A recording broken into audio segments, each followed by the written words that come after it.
viewers, today we have with us Shikha Datta, Assistant Director Human Resources, ITEM Group of Institutions. She has more than 12 years of experience in the sector, and I think the discussion today is going to be very interesting. Welcome, Shikha. Thank you for being with us on HCM Guru. Thanks, Indravati. Okay, to jump into your interview right away, I'll ask you your first question. And your first question is, how, in your experienced opinion, the human resource department or function in the education sector different from other industries? Okay, so let me begin with that. This is a very big misconception of HR, that HR as a function is different in the education sector. Now, the same generic skill sets are required as in any other sector, starting from talent acquisition to retirement of an employee. And we handle the entire life cycle of an employee. Now, having said that, the biggest difference is at each stage, we interact with two sets of employees, teaching and non-teaching. So beginning from hiring strategies to talent management function to designing and developing policies and processes, it's always two. And believe me, when you have academicians challenging you, it's challenging to deliver and meet the balance. Thank you for that answer. And this brings us to your second question. My second question is, what would you say are the top three challenges of the HR function in the education industry, and what would be your tips to manage those challenges? Okay. Education till date is not considered as a mainstream sector to work for. And this is unlike manufacturing, retail, BFSI, IT. It is not referred in any sectorial survey, nor spoken at any forum, conferences, summit.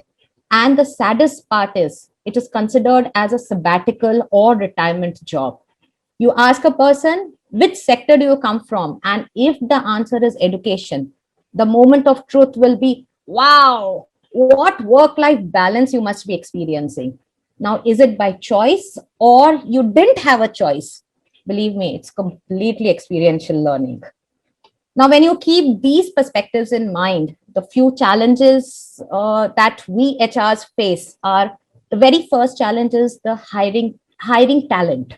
Now, when I talk of hiring talent, we are unable to attract talent from across the industry. Now, when I talk of, and this I specifically talk of functional departments, because when I talk of the academic departments, academicians are for the education sector, but we also have functional departments.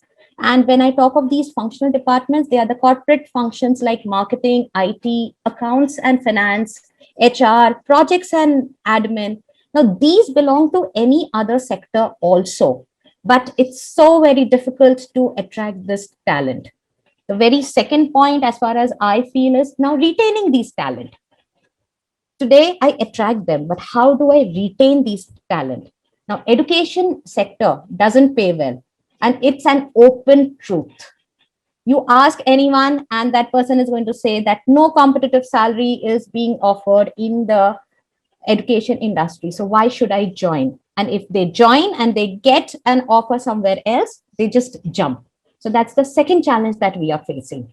And the third challenge, very surprising, but the third challenge is that to maintain the congruence between an academic and a corporate culture.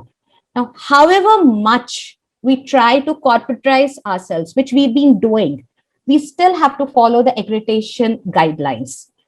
So while I say I want standardization across all functions, I am governed by the rule book, which dissuades me to do so. So these are the three challenges which in the education in the sector I have been facing for the last 12 years being in HR, and especially coming from the manufacturing sector. Yeah. And tips, I will keep it absolutely crisp. The two tips that I feel I cannot talk much about, but what I can just highlight is education sector should be included in the list of mainstream sectors. And the second is create awareness that education sector is not a second career choice. It can be made as a first career choice too. Thank you so much. That's a very new perspective that we have got. Do you think that the upcoming HR tech has any impact or is creating impact on the HR departments in education, or will be of any help to, create better functionalities? Okay. I am of a differing opinion. What I feel is HR tech, in fact, is not impacting, rather enabling us in workforce optimization. Now, when I talk of this, a few years back, we procured an HCM software, which we are trying to integrate with our in house developed software. Now, to give you a small example, performance management. In performance management for a faculty, your faculty feedback and student attendance are key inputs. Now, how do we get these key inputs? Until now, what we were doing is we were collecting the data, collating the data, and analyzing it ourselves.